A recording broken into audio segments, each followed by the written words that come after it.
Spot ലൈവിലേക്ക് തിരികെ എത്തുമ്പോൾ സാമ്പത്തിക തട്ടിപ്പ് കേസിൽ സത്യം ബോധ്യപ്പെട്ടു വരുന്നതിൽ ഏറെ സന്തോഷമെന്ന് കൃഷ്ണകുമാറും ദിയ കൃഷ്ണയും ന്യൂസ് 18നോട് പ്രതികരിച്ചു. വനിതാ ജീവനക്കാർക്കെതിരെ ഒരുപാട് പരാതികൾ ഉയർന്നിട്ടും കരഞ്ഞുകൊണ്ട് ഇനി അത് ആവർത്തിക്കരുതെന്ന് താൻ ആവശ്യപ്പെട്ടതാണ്. മുഖ്യമന്ത്രിയുടെ ഓഫീസിൽ നിന്ന് ലഭിച്ചത് അപ്രതീക്ഷിത പരിഗണനയാണെന്നും കൃഷ്ണകുമാർ പറഞ്ഞു.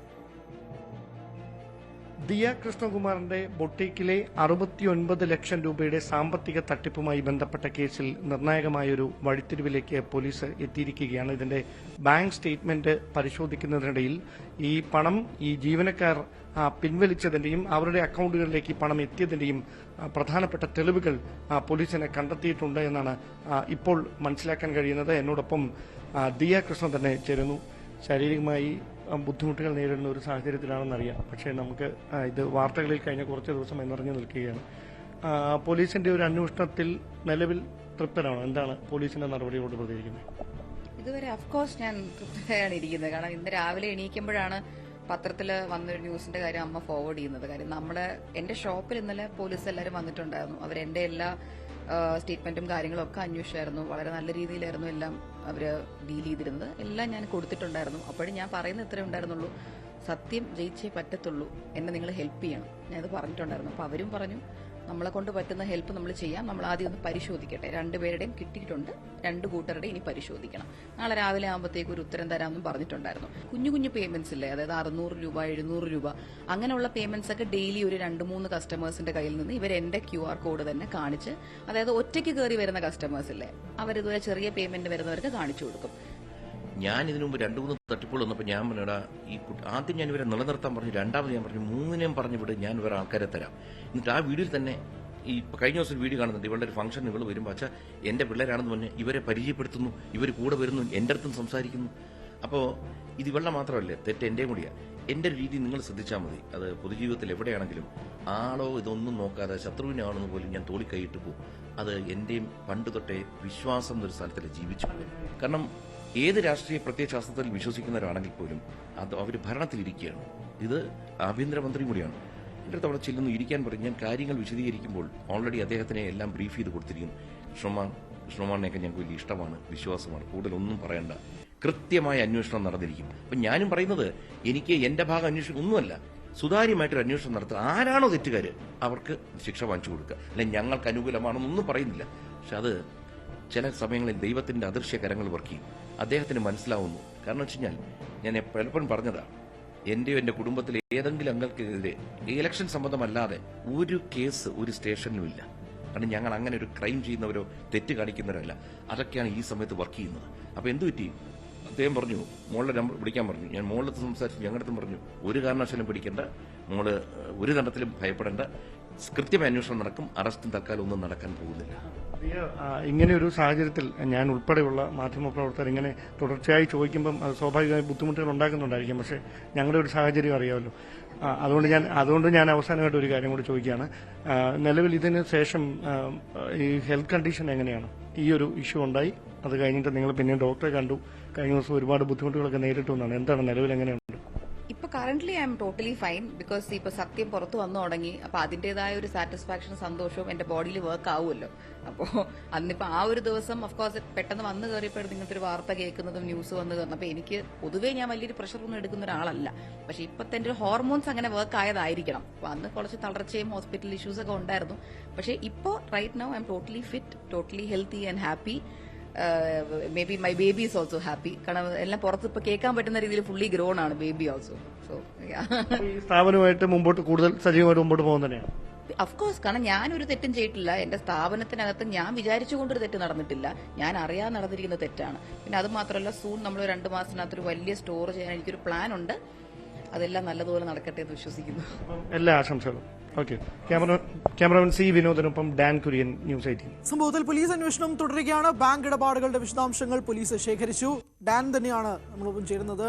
ഡാൻ, കൃത്യമായി തന്നെ സത്യങ്ങൾ പുറത്തു വരുന്നു, അതിൽ സന്തോഷമുണ്ടെന്ന് കൃഷ്ണകുമാറും ദിയയും പറയുമ്പോൾ പോലും ബാങ്ക് സ്റ്റേറ്റ്മെന്റുകൾ, കൃഷ്ണകുമാർ ആദ്യം മുതൽ തന്നെ പറഞ്ഞുകൊണ്ടിരുന്ന ഒരു കാര്യം, കൃത്യമായി ബാങ്ക് സ്റ്റേറ്റ്മെന്റുകൾ അന്വേഷിക്കൂ, അതിൽ നിന്ന് തന്നെ നിങ്ങൾക്ക് കാര്യം മനസ്സിലാകും, പോലീസ് അതുമാത്രം ചെയ്താൽ മതി എന്ന് കൃഷ്ണകുമാർ ആദ്യം മുതലേ പറഞ്ഞിരുന്ന ഒരു കാര്യം ഇപ്പോൾ ബാങ്ക് സ്റ്റേറ്റ്മെന്റും ശേഖരിക്കുന്നു. കൃത്യമായി ആ 3 പെൺകുട്ടികൾ അവർ പറഞ്ഞത് നുണയാണെന്നുള്ള രീതിയിലേക്ക് തന്നെ കാര്യങ്ങൾ മനസ്സിലാക്കി വരുന്നു എന്നാണ് വിശദാംശം. നേരത്തെ സൂചിപ്പിച്ച പോലെ കൃഷ്ണകുമാറിനെതിരെ ഉയർന്ന ആരോപണങ്ങളെ പ്രതിരോധിക്കുന്നതിന് വേണ്ടി കൃഷ്ണകുമാറും ദിയയും ആദ്യം മുതൽ തന്നെ മാധ്യമങ്ങളോട് ഉൾപ്പെടെ ആവർത്തിച്ചുകൊണ്ടിരുന്നത് തങ്ങളുടെ ബാങ്ക് ട്രാൻസാക്ഷൻ ഹിസ്റ്ററി കൃത്യമായി പരിശോധിക്കുന്നതിലൂടെ ഇതുമായി ബന്ധപ്പെട്ട് ഉയരുന്ന ആരോപണങ്ങളുടെ അടിസ്ഥാനരാഹിത്യം എത്രയാണ് എന്ന് ബോധ്യമാകുമെന്നായിരുന്നു. അത് വ്യക്തമാക്കുന്ന തരത്തിലുള്ള നടപടി പോലീസിന്റെ ഭാഗത്തു നിന്ന് കഴിഞ്ഞ ദിവസം ഉണ്ടായി എന്ന് വേണം പറയാൻ. മ്യൂസിയം പോലീസാണ് ഇതുമായി ബന്ധപ്പെട്ട അന്വേഷണം നടത്തിയത്. ഇതിലെ സാമ്പത്തിക ഇടപാടുകളെക്കുറിച്ച് പരിശോധിക്കുന്നതിന് ഒരു പ്രത്യേക സംഘമുണ്ട്.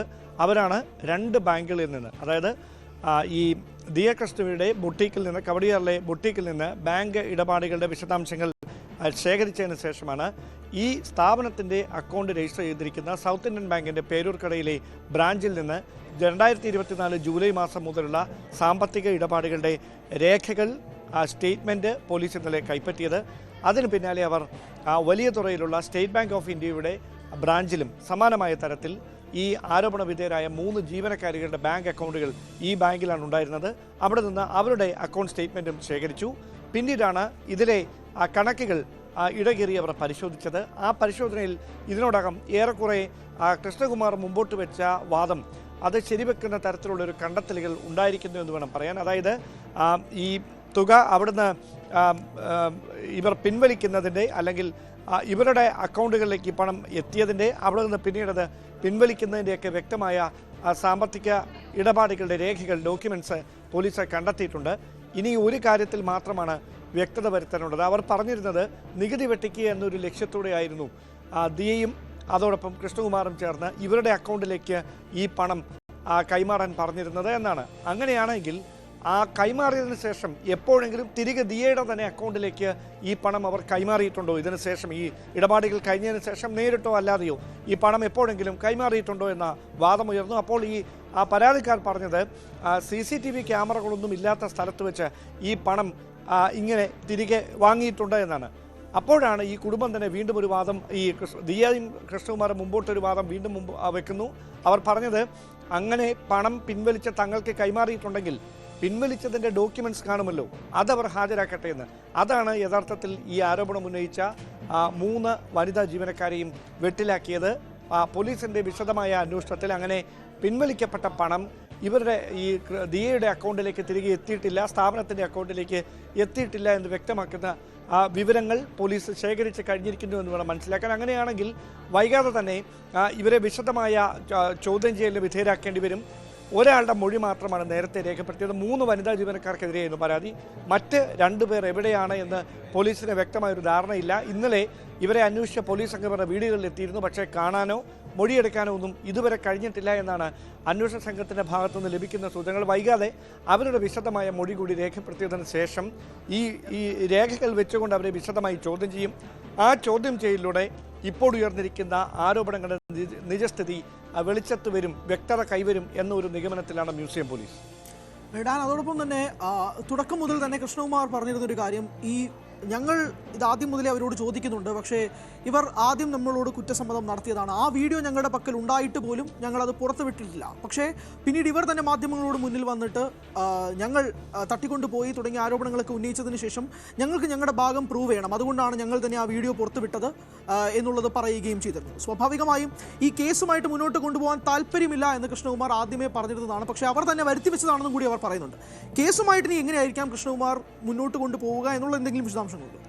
അത് കേസുമായി തന്നെ നിയമപരമായ നടപടികൾ അത് അങ്ങനെ തന്നെ തുടരട്ടെ എന്ന നിലപാടിലാണ് കൃഷ്ണകുമാറും കുടുംബവും. കാരണം തങ്ങളെ പൊതുജനമധ്യത്തിൽ അപമാനിക്കാനുള്ളൊരു നീക്കം ബോധപൂർവമായ ഒരു കേന്ദ്രത്തിൽ നിന്നുണ്ടായി എന്നാണ് അവർ വിശ്വസിക്കുന്നത്. അത് കൃത്യമായി ഈ 3 ജീവനക്കാരികൾക്കോ അപ്പുറത്തേക്ക് മറ്റാരുടെയോ നിർദ്ദേശത്തിൻ്റെ അടിസ്ഥാനത്തിലാണ് ഒരേപോലെ ഇവർ പരാതിയുമായി ഈ രംഗത്തെത്തിയിരിക്കുന്നത് എന്ന വാദമാണ് കൃഷ്ണകുമാറും ദിയയും മുമ്പോട്ട് വെക്കുന്നത്. അങ്ങനെ ഒരു പശ്ചാത്തലത്തിൽ നിയമ നടപടികൾ പാതിവഴിയിൽ അവസാനിപ്പിച്ചാൽ അത് യഥാർത്ഥത്തിൽ ഇതിന് പിന്നിൽ പ്രവർത്തിച്ചവരെ പുറം ലോകത്തേക്ക് എത്തിക്കുന്നതിന് തടസ്സമായി മാറും. അതുണ്ടാകാൻ പാടില്ല. കൃത്യമായി ഇവർക്ക് പിന്നിലുള്ള ആരാണെന്ന് കണ്ടെത്തണം എന്നൊരു നിഗമനത്തിൽ ഉറച്ചു നിൽക്കുകയാണ് കൃഷ്ണകുമാറും ദിയയും. അതുകൊണ്ട് തന്നെ അത്തരത്തിലുള്ളൊരു നടപടികൾ പോലീസിൻ്റെ തുടരന്വേഷണത്തിൻ്റെ ഭാഗമായി ഉണ്ടാകുമെന്ന് തന്നെയാണ് മനസ്സിലാക്കാൻ കഴിയുന്നത്. ഞാൻ അതോടൊപ്പം തന്നെ ഈ 3 ജീവനക്കാർ ഉന്നയിച്ചിരുന്ന ഒരു പരാതി ഉണ്ടല്ലോ, തട്ടിക്കൊണ്ടുപോയി എന്നുള്ളൊരു പരാതി, അതുമായി ബന്ധപ്പെട്ട് ആ കേസുമായി ബന്ധപ്പെട്ടുള്ള വിശദാംശങ്ങൾ എങ്ങനെയാണ് എന്നുള്ളതാണ് മനസ്സിലാക്കുന്നത്. മുൻകൂർ ജാമ്യവുമായി മുന്നോട്ട് കൊണ്ടുപോകാൻ കൃഷ്ണകുമാറും ദിയയും നൽകിയിട്ടുണ്ടോ എന്നുള്ളതാണ്.